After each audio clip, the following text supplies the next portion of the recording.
Christmas is chaos when you grow up. It's 24 carrier bags at Tesco's. It's a last-minute card you forgot to write. It's spending the afternoon cooking for a small army. It's a crash course in family diplomacy.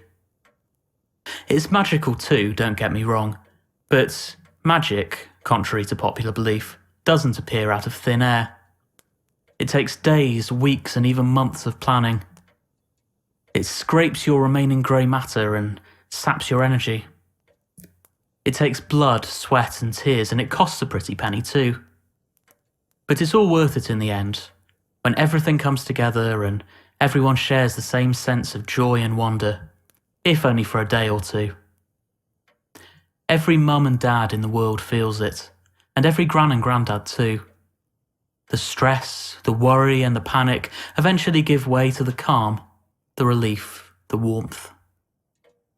That is to say, almost every mum and dad.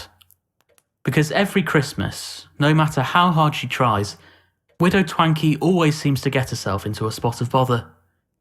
Each year, she's a bit more organised. The tree's up in mid-October. The presents are bought in July. The roast is chilling in the freezer, and she's even stocked up on wine. December the 1st, and she sits down by her fire and puts her legs up. Now we just have to wait for Christmas to arrive, she says to herself. What could possibly go wrong? When just that moment, in comes crashing one of her daughters or sons. "Mum, Mum," they cry. "Whatever is the matter, sweetheart?" she asks. "Something's happened, something bad," comes the reply. Widow Twankey sighs. What is it this time? And so the adventure begins. One Christmas, it was Aladdin, her eldest son, who'd fallen in love with the Emperor's daughter and had gotten himself involved with an evil sorcerer who'd trapped him in a cave of gold and treasure. That year was spent helping her son rescue the love of his life from Abanazar in the deserts of East Asia. It had all worked out in the end though, and Aladdin was happily married, thanks to the help of a certain genie, and now ruled over China. He was pretty busy, so she didn't expect him home this year.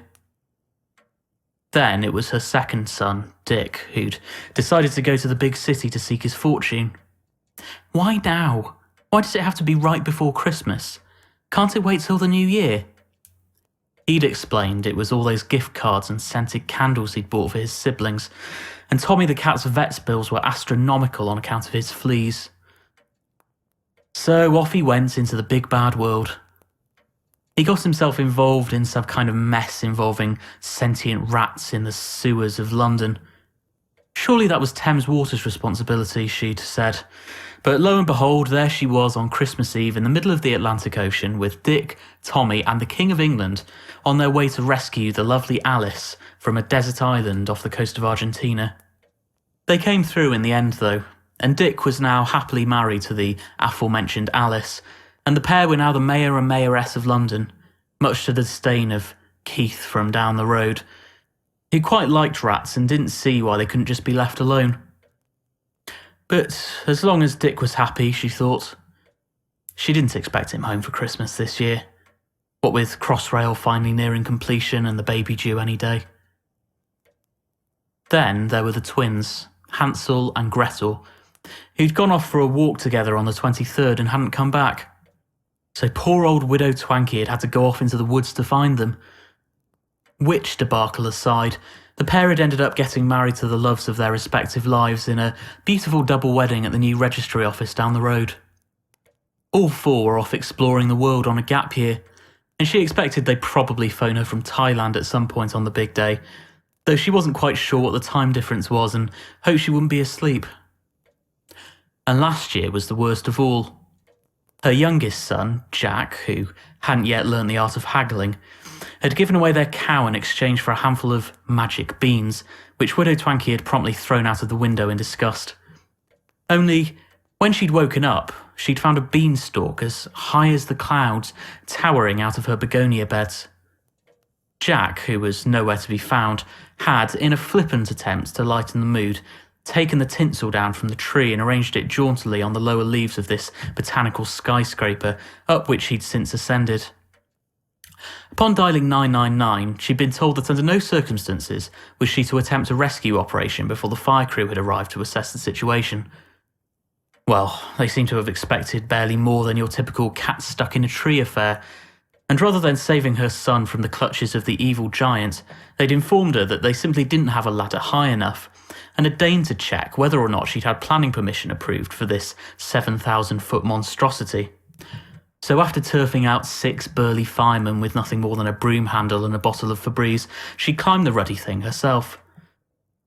Well, there'd been no marriage that time around, but the golden goose was getting Jack plenty of attention, and he'd almost paid off the £700,000 in damages he'd caused by felling the 500,000-ton vegetable on the council's new build estate. They should turn 'em back into fields, Keith from down the road had opined, but to no avail. As Widow Twankey sat in her chair on Christmas Eve, she felt slightly at a loss.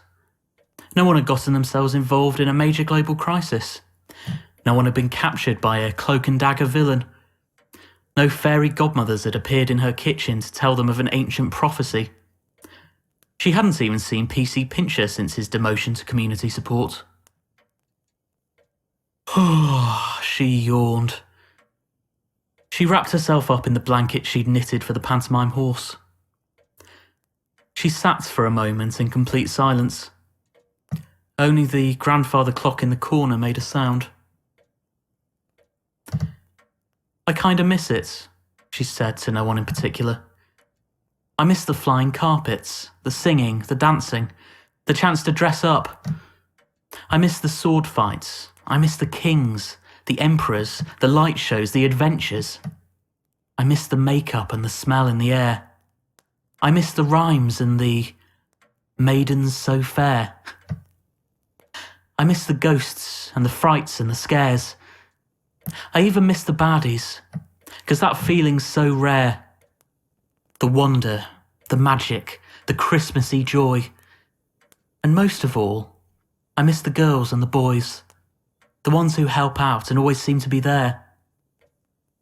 You don't realise how lucky you are until... Just that moment, her phone made a sound, a ringing, that snapped her out of her daze. Hello? It was Gretel, calling to wish her old mum a Merry Christmas. They'd been riding elephants and were about to go to bed. Do you have any big plans this year? The girl asked. No, nothing much, Widow Twankey replied. I think we're just having a quiet one this year. As she hung up the phone, she recalled wistfully the joy of Christmases past. So many memories. The best of times, and the worst too. But even the bad ones, she wouldn't change for the world. It may be a quiet one this year, but Widow Twankey knew deep down that the peace and quiet wouldn't last long. Enjoy it while it lasts, she told herself. It won't be like this for much longer.